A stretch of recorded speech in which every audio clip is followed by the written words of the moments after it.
गीतों भरी कहानी। इस कार्यक्रम में आज हम आपको सुनवा रहे हैं ममता सिंह की लिखी गीतों भरी कहानी अकेलेपन की कश्ती।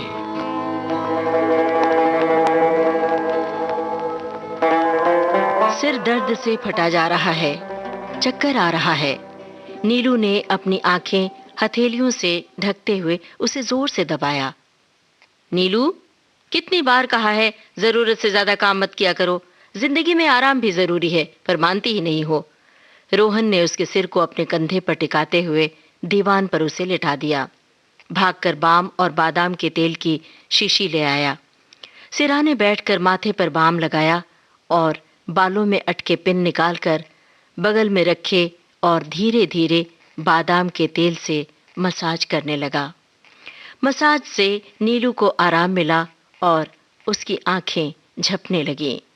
रोहन अपनी गोद से नीलू का सिर हटाते हुए बोला, माँ, जरा बेडरूम से तकिया तो ले आना।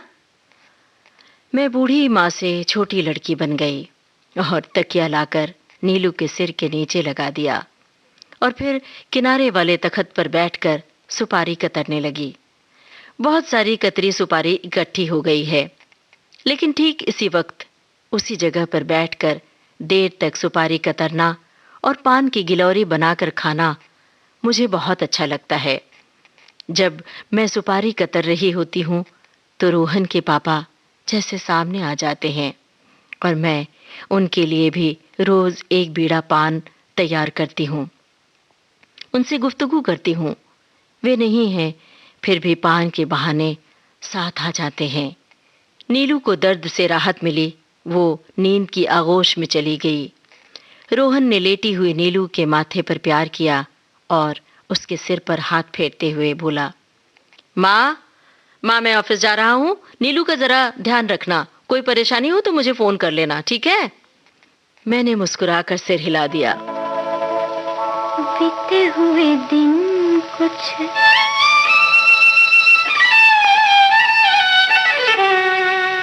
बीते हुए दिन कुछ ऐसे ही है, बीते हुए दिन कुछ ऐसे ही है, याद आते ही दिल मचल जाए।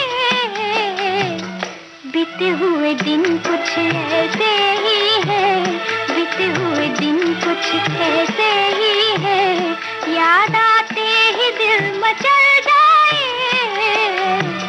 बीते हुए दिन कुछ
हुए दिन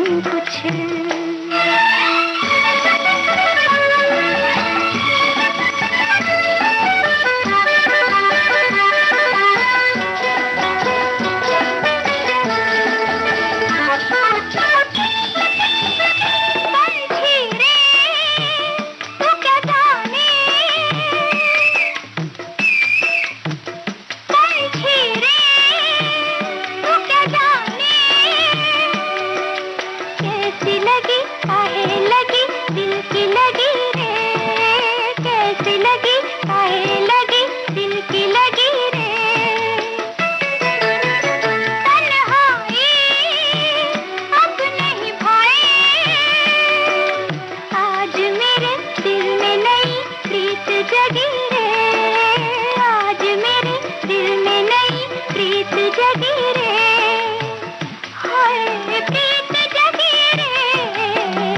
बीते हुए दिन कुछ ऐसे ही है, बीते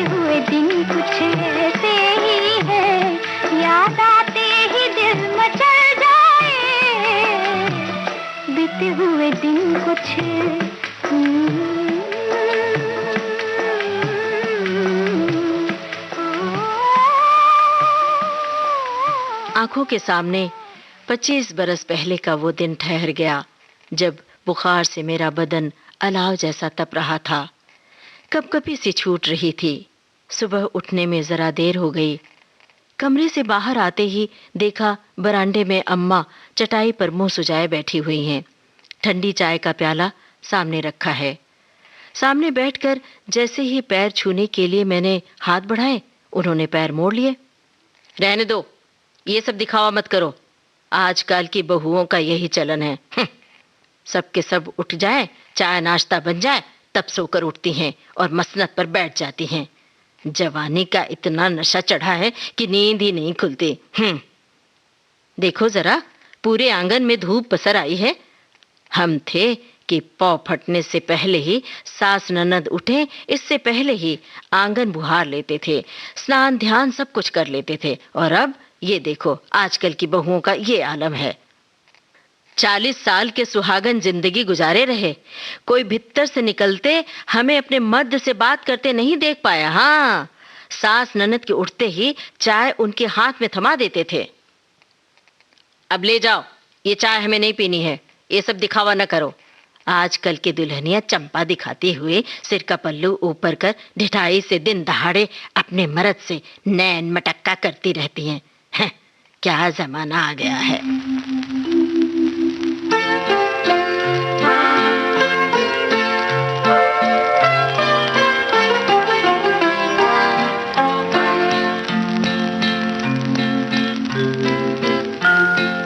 अंगना में सूरज मुस्काया, गोदी में स्वर्ग उतर आया, सब कुछ खोके तुझे पाया, तू ही है मेरा सहारा। अंगना में सूरज मुस्काया, गोदी में स्वर्ग उतर आया, सब कुछ खोके तुझे पाया, तू ही है मेरा सहारा।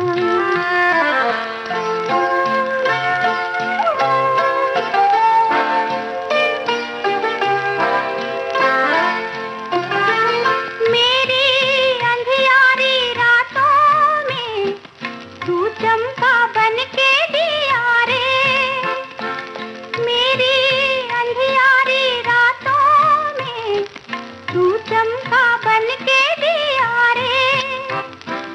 हारे सहारे छूट गए तब तूने जन्म लिया रे। ओ तूने जन्म लिया रे। झूमे माँ का जिया रे। अब दुखड़ों का अंत आया, पतझड़ में भी बसंत आया, सब कुछ खोके तुझे पाया, तू ही है मेरा सहारा।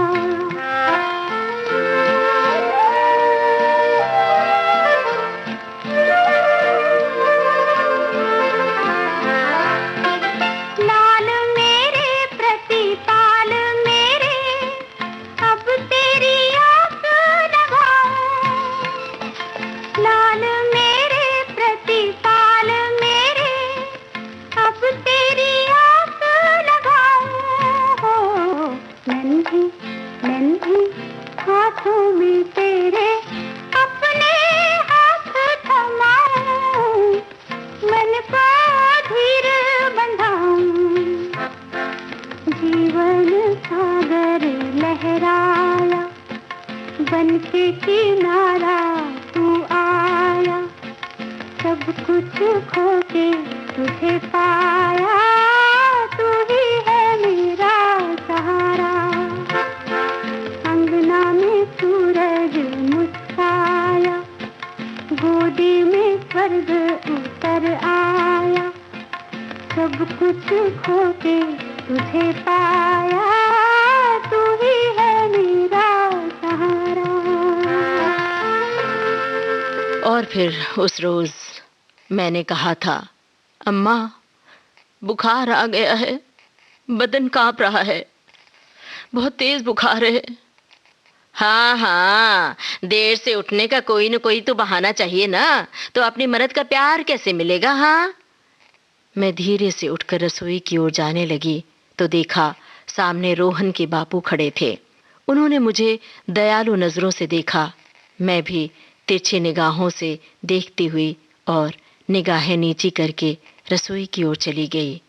आंखों में ठहरी बूंदें वो देख ही नहीं पाए थे। रसोई में जलते चूल्हे के आंच में अपनी पीड़ा, दुख, तकलीफ सब जला देती थी। उसी ज्वाला से संतोष का धुआं निकलता, बस उसी के सहारे कट गई पूरी जिंदगी। उस जमाने में मन का संतोष परिवारों को जोड़ने का काम करता था। खुद से बातें करना, अपनी पीड़ा को मन के भीतरी खोह में दबाकर छुपा कर रखना परफेक्ट वुमन की निशानी मानी जाती थी। वक्त ने करवट ली, स्त्री कितनी तेजी से बदलने लगी।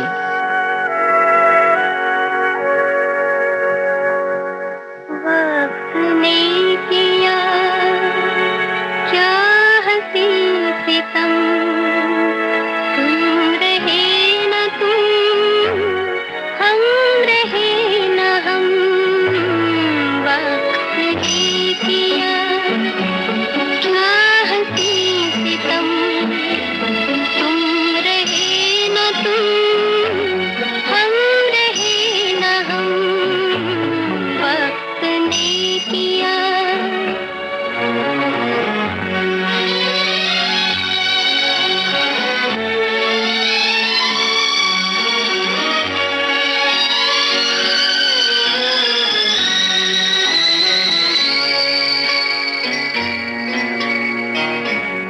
बेकरार दिल इस तरह मिले, जिस तरह कभी हम जुदा न थे।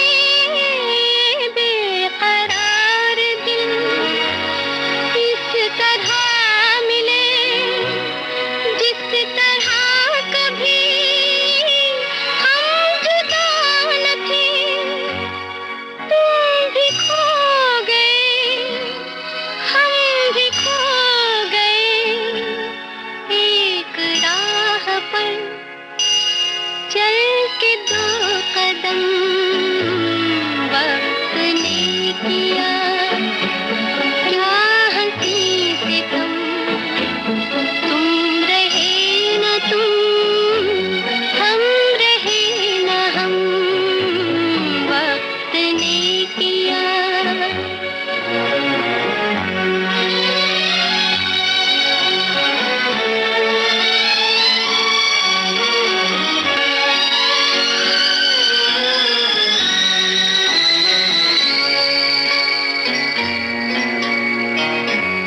जाएंगे कहाँ सूझता नहीं, चल पड़े मगर रास्ता नहीं। जाएंगे कहाँ सूझता नहीं, चल पड़े मगर रास्ता नहीं। क्या तलाश है कुछ पता नहीं, बुन रहे हैं दिल ख्वाब दम बदम। वक्त ने किया क्या हंसी सितम, तुम रहे न तुम, हम रहे न हम। वक्त ने किया रिवाइंड हुए कैसेट की तरह वो दिन दिल में बज रहे हैं। दिल आज की पीढ़ी और पुरानी पीढ़ी से गुफ्तगू कर रहा है। नीलू का बुखार जैसे ही उतरा, झटपट तैयार हुई और किटी पार्टी में चली गई। किटी पार्टी से लौटी सीधे योगा रूम में घुस गई। नीली पीली जगमग रोशनी की फुहार बाहर आ रही थी। झिलमिल रोशनी के साथ तेज संगीत के ओले भी गिरने लगे थे जो कानों को कष्ट दे रहे थे। माँ, अपने लिए आप रोटी बना लीजिए, मुझे जरा देर होगी। वेट लिफ्टिंग करते हुए तेज संगीत के बीच से बहू का ये कटीला वाक्य मेरे लिए था। तुम्हारे और रोहन के लिए भी 2 फुलके बना दूं क्या? नहीं, आपकी बनाई रोटी हमें नहीं जचेगी, आप अपने लिए बना लीजिए। हाँ। चकला बेलन हाथ में लिए मैं विचारों के जंगल में चहलकदमी करने लगी। उन दिनों पूरे घर के लिए मैं खाना न बनाऊं तो लोग खाते नहीं थे। अब मेरा बनाया रास नहीं आता। ये वक्त भी गजब का आईना है। उम्र का एहसास बार बार बुजुर्गों को कराता रहता है कि वक्त बदल गया है, खुद को भी बदल लो। तब दिन भर में लोगों की आवाजों से घर गुंजायमान रहता था। बातों और काम में शाम और रात कब चुपके से आ चमकती पता ही नहीं चलता था। अब घर में तेज संगीत का शोर या फिर सन्नाटे की मायूस सर्द आवाज गूंजती है। जैसे सर्दी के मौसम में मुंह खोलकर उबासी लें तो ठंडी भाप निकलती है। वो भाप सन्नाटा बनकर कण कण में बिखर जाता है। मैं अक्सर ही उस सन्नाटे को ओढ़ लेती हूँ। तवे पर रोटी जलकर काली हो गई है। हाथ में बेलन, आंखों में नदी लिए मैं खिड़की की ओर देखती रही।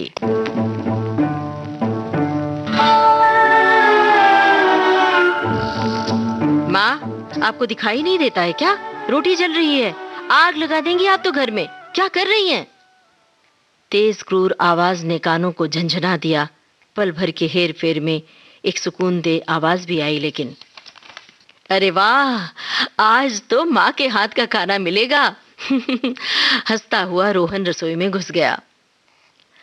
वो माँ बोर हो रही थी ना, तो उन्होंने कहा कि आज मैं तुम लोगों को गरम गरम रोटी खिलाती हूँ। तो मैंने सोचा रोहन, तुम्हें तो माँ के हाथ की रोटी बहुत भाती है ना, तो इसलिए मैंने माँ से कहा ठीक है आप बना लो रोटी। क्यों, है ना माँ?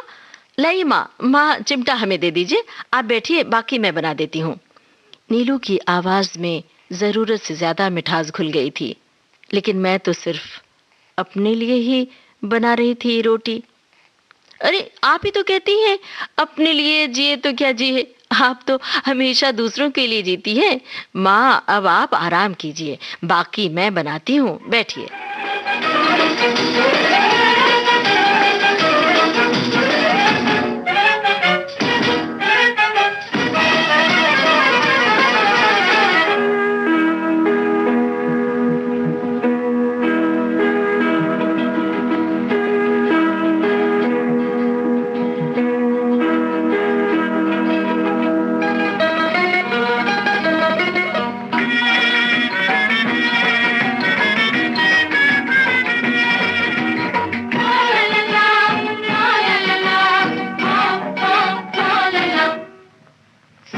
गजर क्या गाए, समय गुजरता जाए, और दिन वाले होर भोले भाले सोना ना होना ना। सुनो गजर क्या गाए, समय गुजरता जाए।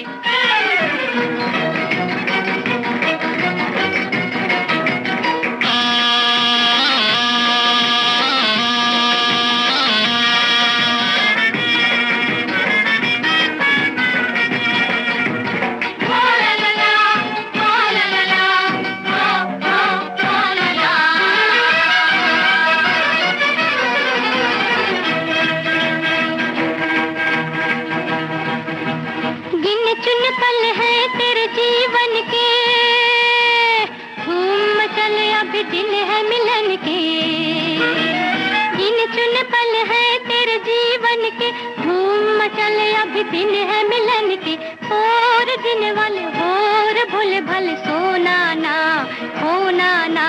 सुनो गजर क्या गाए, समय गुजरता जाए, और दिन वाले और भोले भाले सोना ना खोना ना।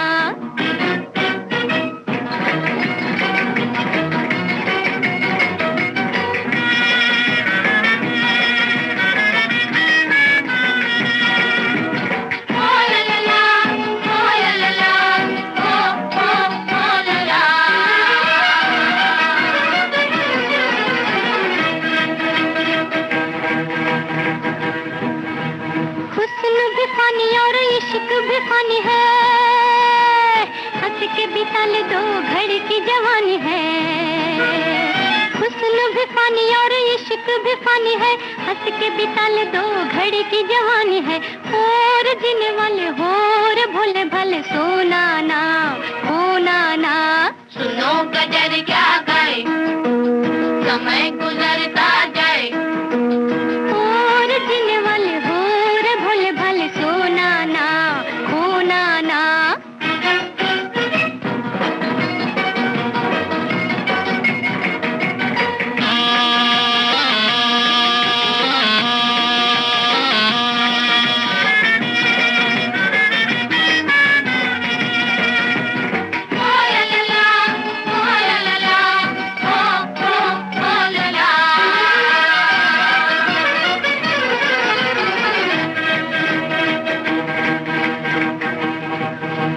बिछड़ा ज़माना कभी हाथ ना आएगा, दोष न देना मुझे फिर पछताएगा। बिछड़ा ज़माना कभी हाथ ना आएगा, दोष न देना मुझे फिर पछताएगा। और जीने वाले होर भोले भाले, सोना ना खोना ना। सुनो गजर क्या गाए, समय गुजरता जाए।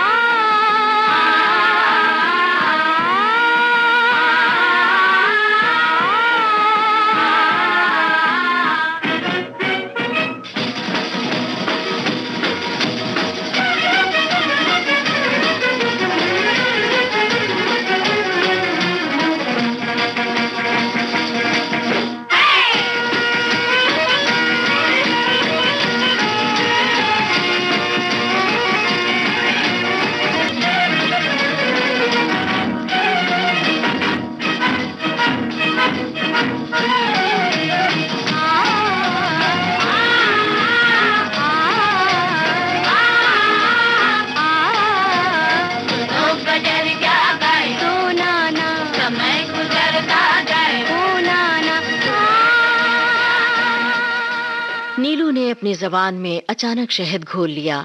रोहन की दिन भर की थकान दूर हो गई। सास बहू कम, ये माँ बेटी ज्यादा लगने लगती हैं। सोचता हुआ रोहन टीवी के सामने बैठकर चैनल बदलने लगा। रोहन पर्दे के सामने के दृश्य को सच मान रहा है, जबकि पर्दे के पीछे का सच कुछ और होता है। रोहन अपने दफ्तर के कामों में बिजी है और नीलू की अपनी तमाम व्यवस्थाएं, किटी पार्टी, जिम, फ्रेंड्स के साथ पिकनिक वगैरह वगैरह। मैं अपने अकेलेपन से ऊबती हुई एक दिन सोशल मीडिया के अथाह सागर में कूद पड़ी। इससे मेरे अकेलेपन की कश्ती में नएपन की नई नदी हिलोरें लेने लगी। सबसे पहले रोहन की मदद से मैंने व्हाट्सएप पर मैसेज भेजना सीख लिया। फिर तमाम वीडियोस डाउनलोड करके एंजॉय करने लगी। मोहल्ले की उन तमाम औरतों की खोज की जो लगभग मेरी हम उम्र हों, जिनके पास मोबाइल हो और बड़े पैमाने पर वे व्हाट्सएप और फेसबुक हों। बहुत खोजबीन के बाद 2-4 औरतें मिल गईं जो सोशल मीडिया के हुनर में निपुण थीं। अब मैं बगीचे में लगे फूल पत्तियों से लेकर पकवान, साड़ियां और घर में आई नई नई वस्तुओं, मेहमानों, शादी समारोहों के और भी तरह तरह के जो वायरल हुई तस्वीरें थीं अपनी सहेलियों को भेजने लगी। बदले में वो भी एक वीडियो के बदले 4 से 5 वीडियोस और 8 से 10 तस्वीरें हमें भेजती। एक सहेली अपने पोते पोतियों के चलने की, दौड़ने की, खाने की, उसके सोने की वीडियोस भेज देती। दूसरी सहेली अपने बेटे बहू के साथ घूमने की, पिकनिक की तस्वीरें भेजती। इन तस्वीरों को देखकर मेरे मन में हुक सी उठती। मेरी बहू तो सिर्फ किटी पार्टियों में ही व्यस्त रहती है। घूमने भी जाती है तो अपने फ्रेंड सर्कल के साथ। अगर कभी भूल से भी कुछ कह दूं तो वो दुख और औसात का किला बना देती है, जहां से बाहर आ पाना मेरे लिए बड़ा मुश्किल होता है।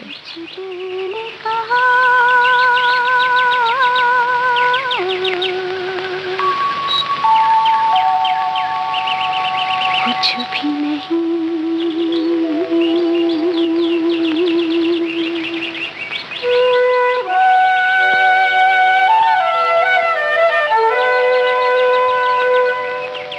कुछ दिल ने सुना,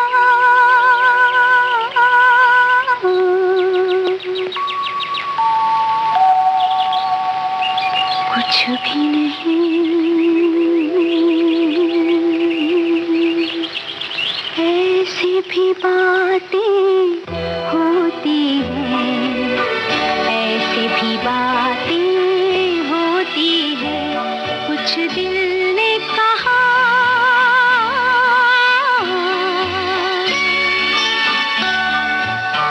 कुछ भी नहीं।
झूठा निखार, जीवन तो सोना ही रहा, सब समझे आई है बहार।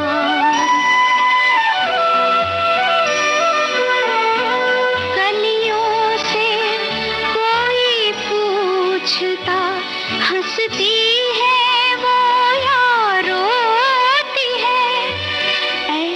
भी बातें होती हैं, ऐसे भी बातें होती हैं, कुछ दिल ने कहा,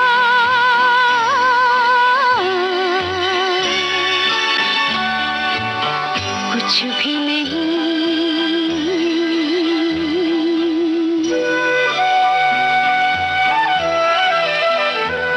कुछ दिल ने सुना,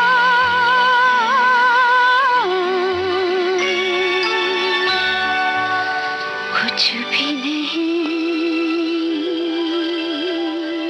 बहरहाल सोशल नेटवर्किंग से जुड़ी तमाम मित्रों के सहारे मेरी दुनिया आबाद हो गई और मैं खुशहाल हो गई। मुसीबत तो तब हुई जब वीडियो तस्वीरों और तमाम ई कचरे से मेरा अदना सा मोबाइल जाम होकर बंद हो गया। रोहन ने उसे मैकेनिक के यहाँ सुधारने को दे दिया। बिना मोबाइल के मेरी सूनी दोपहर काटे न कटे। उधर नीलू दिन भर मोबाइल से चुंबक की तरह चिपकी रहती। उसे देख देख मेरी कचोट और बढ़ती जा रही थी। सुबह उठते ही मोबाइल पर भजनों के अंबार लग जाते। सभी भगवान की फोटो, हनुमान चालीसा, सब कुछ मोबाइल के स्क्रीन पर मिल जाता था। अब अपनी सहेलियों से गपशप करने के लिए भी मैं तड़प उठी हूँ। वे अपने पोता पोती पुराण सुनाती तो मैं सुनाती थी बहु पुराण। नीलू का किया गया दुर्व्यवहार, उसकी मेरे प्रति निसंगता मैं अपनी सहेलियों से कह सुनाती तो मेरा कलेजा भी जरा ठंडा हो जाता था और दिन खूब व्यस्त हो जाता था। नीलू से कुछ कहना चाहती हूँ तो वो अनसुना करके मेरे कमरे से ऐसे गुजरती है जैसे उसे वॉशरूम जाने की इमरजेंसी हो। नीलू में से मैं नी ही बोलूं कि तब तक वो अपने कमरे में घुस जाती है।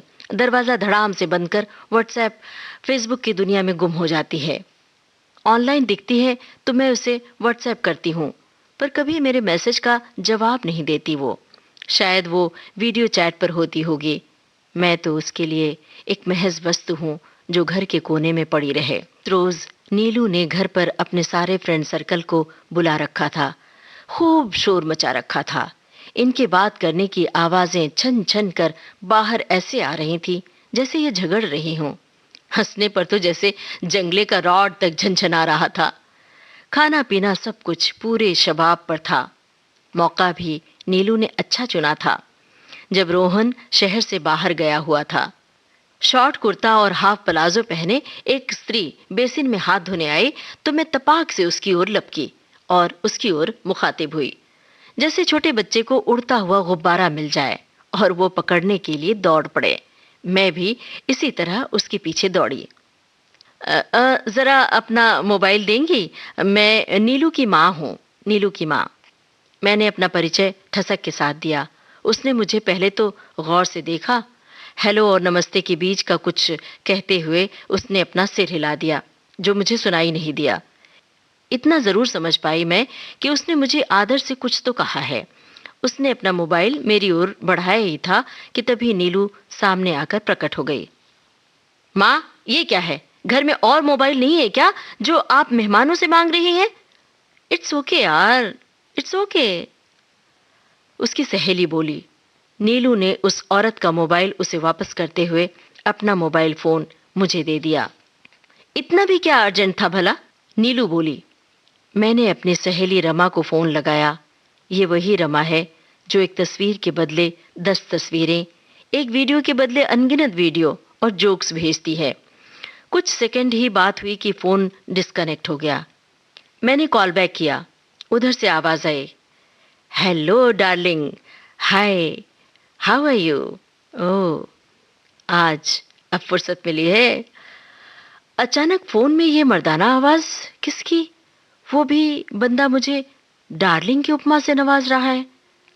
इससे पहले कि मैं माजरा समझ पाऊं, बहू मेरे हाथ से मोबाइल लगभग छीनते हुए कर्कश आवाज में शब्दों की कड़क बारिश करने लगी। उस बारिश का पानी मेरी आंखों में भर गया और बूंद बूंद बहने लगा। ये नीर कहाँ से बरसे है, ये बदरी कहाँ से आई है, ये नीर कहाँ से बरसे है, ये बदरी कहाँ से आई है, ये बदरी कहाँ से आई है। आखिर मेरे फ्रेंड को फोन लगाकर जासूसी करने की क्या जरूरत थी माँ? आप ये सब क्यों करती हैं? बहू, गलती से टच हो गया था। दिन भर व्हाट्सएप फेसबुक में डूबी रहती हैं, तब कोई गलती नहीं होती आपसे? हाँ, इस उम्र में झूठ बोलते हुए आप अपने ईश्वर से नहीं डरती माँ? क्या हो गया है आपको?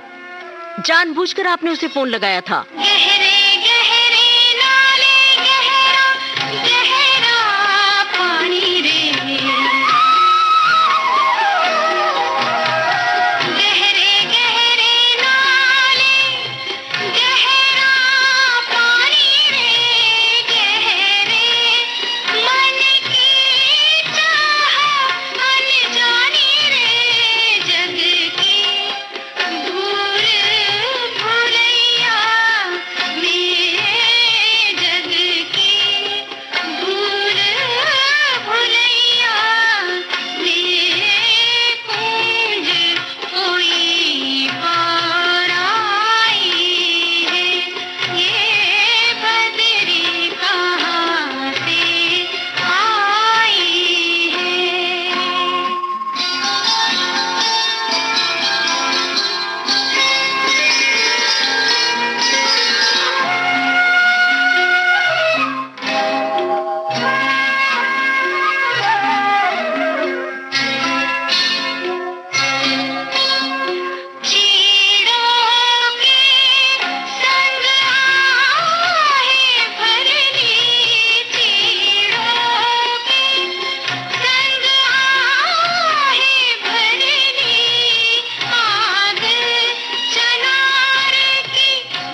उस रोज मेरा कसूर सिर्फ इतना था कि अनजाने में उसके पुरुष मित्र को फोन लग गया था। सोचते हुए मैं कमरे के भीतर चली गई और योजना बनाने लगी कि वृद्धाश्रम जाने का मैं अभिनय करूंगी। रोहन तो मना ही लेगा और मैं रुक जाऊंगी। अपने बेटे बहू को छोड़कर वृद्धाश्रम जाने का मन भला किसका होगा? अब बहू को ये एहसास दिलाना बहुत जरूरी है कि मैं उसके शब्दों के प्रहार से पीड़ित हूँ, दुखी हूँ मैं। दरअसल किसी भी रिश्ते में प्रेम की डोरी मजबूत होना बहुत जरूरी है। मैंने नाहक बहू का फोन मांगा। मैं भी, भला मुझे क्या जरूरत थी? क्या एक दिन बगैर मोबाइल के मैं नहीं जी सकती थी? ये क्या हो गया है मुझे? कौन सा मुझे किला फतह करना था? मैं खुद से लड़ रही थी, खुद को ही कोस रही थी, जो अमूमन बड़ा मुश्किल होता है। रोहन को अगर ये बात बताऊं तो बेचारा कितना दुखी होगा। ऐसे ही इतना बिजी रहता है, चंद घंटों के लिए वो घर आता है।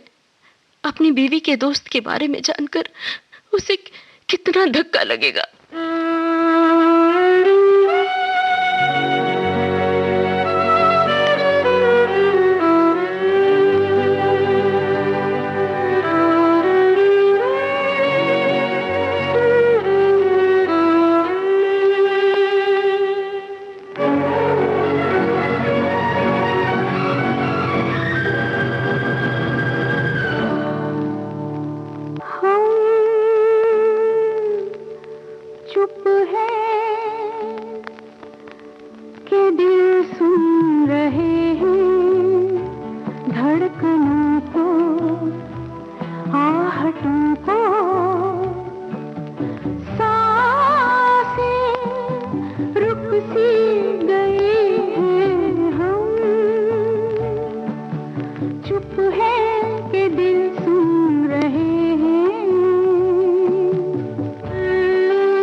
मन के भीतर खुद ही से चल रही जंग के दौरान मैं मन ही मन अयोध्या जाने का प्लान बनाने लगी। वहां जाकर हफ्ते 10 दिन भजन कीर्तन करूंगी, सोशल नेटवर्किंग की नकली दुनिया से भी थोड़े दिन दूर रहूंगी तो मन चंगा हो जाएगा। सोचते हुए पंचांग में लिखी तिथियां नजर गड़ाकर देखने लगी। एकादशी आ रही है, उस दिन दीपदान भी कर लूंगी, अच्छा रहेगा।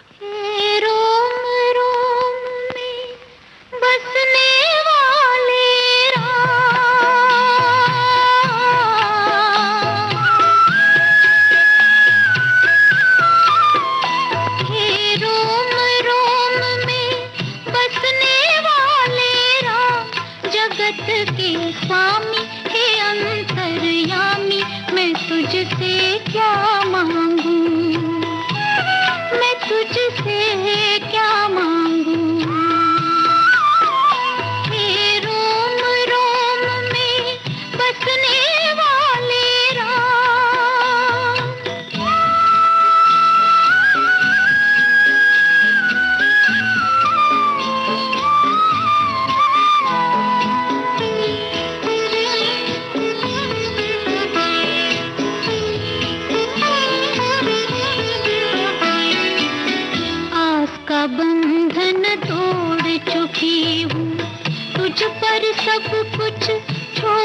चुकी हूँ, आस का बंधन तोड़ चुकी हूँ, तुझ पर सब कुछ छोड़ चुकी हूँ। नाथ मेरे मैं क्यों कुछ सोचूं, नाथ मेरे मैं क्यों कुछ सोचूं, तू जाने तेरा काम जगत के स्वामी, हे अंतर्यामी, मैं तुझसे क्या मांगूं, मैं तुझसे क्या मांगूं। हे रोम रोम में बसने वाले राम,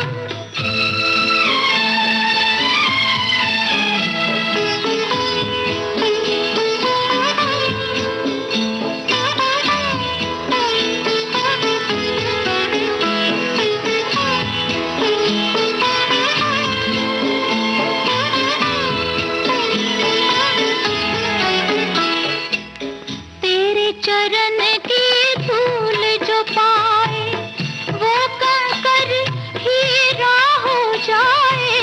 तेरे चरण की धूल जो पाए, वो कंकर हीरा हो जाए। भाग मेरे जो मैंने पाया, इन चरणों में था जगत के स्वामी, हे अंतर्यामी, मैं तुझसे क्या मांगूं, मैं तुझसे क्या मांगूं। हे रोम रोम में बसने वाले राम,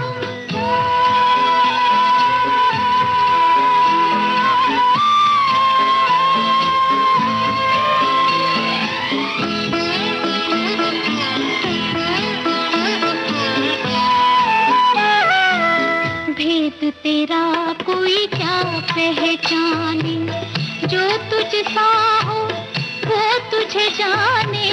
भेद तेरा कोई क्या पहचाने, जो तुझ सा हो वो तुझे जाने।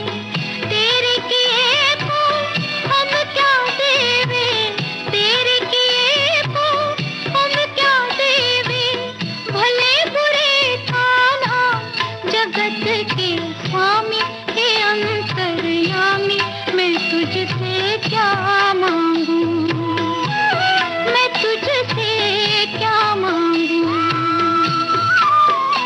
हे रोम रोम में बसने वाले राम, जगत के स्वामी, हे अंतर्यामी, मैं तुझसे क्या मांगूं, मैं तुझसे क्या मांगूं। हे रोम रोम में बसने वाले राम। अम्मा, पंचांग में आप क्या देख रही हैं? अब कोई नया कर्मकांड करने का इरादा है क्या? एकादशी कब है, यही देख रही थी। ओ, मतलब फिर दुनिया भर की भीड़ इकट्ठी करेंगी, कथा, शंखनाद ये सब करवाएंगी, पूजा पाठ। हाँ, जानती हूँ जिस स्त्री के सिर पर किटी पार्टी का असुर दिन रात नाच रहा हो, उसे पूजा पाठ तो क्या, कोई भी नेक काम कर्मकांड ही लगेगा।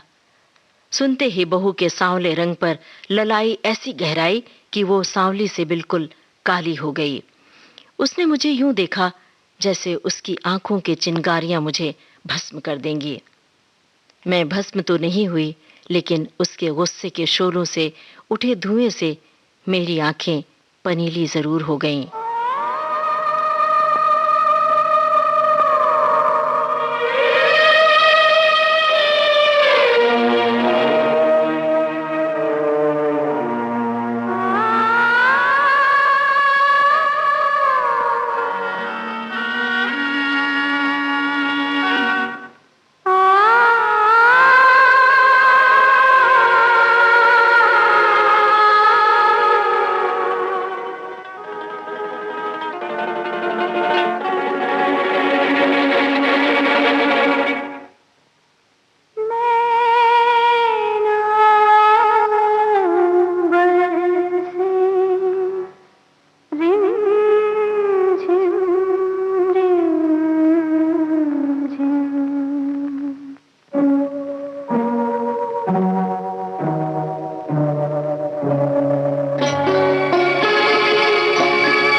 गीली आंखों से काल निर्णय देखना मेरे लिए मुश्किल होने लगा था।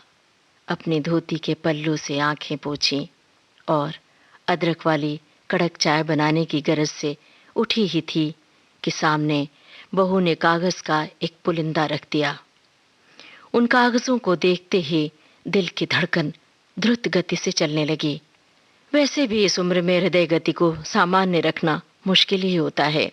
टाइप किया हुआ कागज जिसमें नाम, पता, उम्र, तारीख सब कुछ पढ़ रही हूँ। पढ़ते पढ़ते हाथों की झुर्रियाँ और ज्यादा नजर आने लगी। घुटने शक्तिहीन होने लगे। लगा कि अब पैर शरीर का बोझ उठाने में असमर्थ हो गए हैं। मुझे कपकपी सी छूटने लगी थी।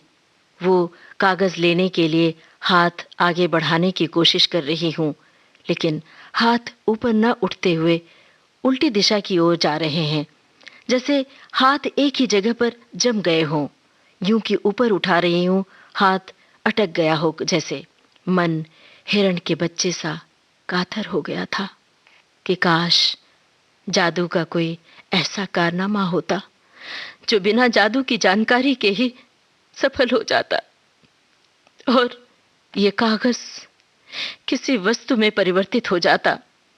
मैं भी उसी जादू के हो जाने का इंतजार कर रही हूँ, पर ऐसा होना मुमकिन नहीं, क्योंकि वो कागज बहू ने सामने रख दिया है और मैंने पढ़ना भी शुरू कर दिया है। पता है इसमें क्या लिखा होगा। पढ़ते ही मैं नहीं रह जाती हूँ, मैं कोई और हो जाती हूँ। इस घर की सदस्य नहीं, रोहन की माँ नहीं, नीलू की सास नहीं, नीलू की सास नहीं, रोहन की माँ नहीं। मैं इस घर की मैं एक ऐसी अनाथ स्त्री में तब्दील हो गई हूँ जिसकी कोई वृद्धा स्त्री रूम पार्टनर है। वो बूढ़ी है, अकेली है, मैं भी अकेली हूँ, मेरा कोई नहीं है। उस स्त्री को ढेर सारे स्त्री पुरुषों के बड़े समूह के साथ खाना मिलता है। एक जैसा खाना, एक जैसी थाली, एक जैसी कटोरी। नाश्ते और खाने के लिए घंटी बजती है। उस घंटी के बाद निर्धारित समय तक ही नाश्ता और खाना मिलेगा, बस। उसके बाद नहीं, उसके बाद नहीं। मतलब पेट को घंटी की आवाज के साथ बांध देना है। घंटी के साथ बांधना है। जब टन का स्वर गूंजे तो भूख लग जाए, वरना अगली घंटी बजने तक फिर भूखे ही रहना होगा। मैं आंखों में अपने ही बचपन को देख रही हूँ, जब शरारत करने पर सजा दी जाती थी। सजा, और आंखों में सावन होता था, पर इतनी बड़ी सजा। मेरी जरा सी चूक पर इतनी बड़ी सजा। तब मेरे बचपन में बच्चों को बोर्डिंग स्कूल भेजने की धमकी नहीं दी जाती थी, पर ये सजा तो बोर्डिंग स्कूल से भी बढ़कर है। मेरी सजा है वृद्धाश्रम। वृद्धाश्रम जाऊंगी मैं। जाऊंगी नहीं, भेजा जाएगा। मुझसे कोई पूछेगा नहीं, भेजा जाएगा। ये कागज है, अब मेरी जिंदगी कागज के हिसाब से चलेगी। रोहन, मेरे बच्चे, लेकिन सवाल ये है कि मैं क्यों जाऊं? सवाल ये है कि मैं क्यों जाऊं? बहू क्यों नहीं जाए अनाथालय? क्यों नहीं जाए वो? अगर भरा पूरा घर होते हुए भी मैं वृद्धाश्रम जा सकती हूँ, तो बहू अनाथालय क्यों नहीं जा सकती? क्यों? रोहन मेरा बेटा है, मेरा बेटा है रोहन। 9 महीने मैंने कोख में पाला है, इसको पालने के लिए कष्ट सहे हैं मैंने। मेरा बेटा है। क्या बहू के आने से माँ की अस्मिता समाप्त हो जाती है? माँ बेटे के बीच ये बंटवारा भला क्यों होगा? नहीं होने दूंगी ये बंटवारा, हरगिज नहीं, नहीं, नहीं।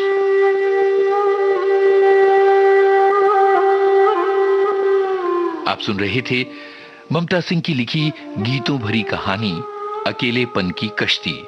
वाचन स्वर भी ममता सिंह का ही था। प्रस्तुति सहयोग आकांक्षा सिंह और कार्यक्रम के प्रस्तुतकर्ता रमेश गोखले।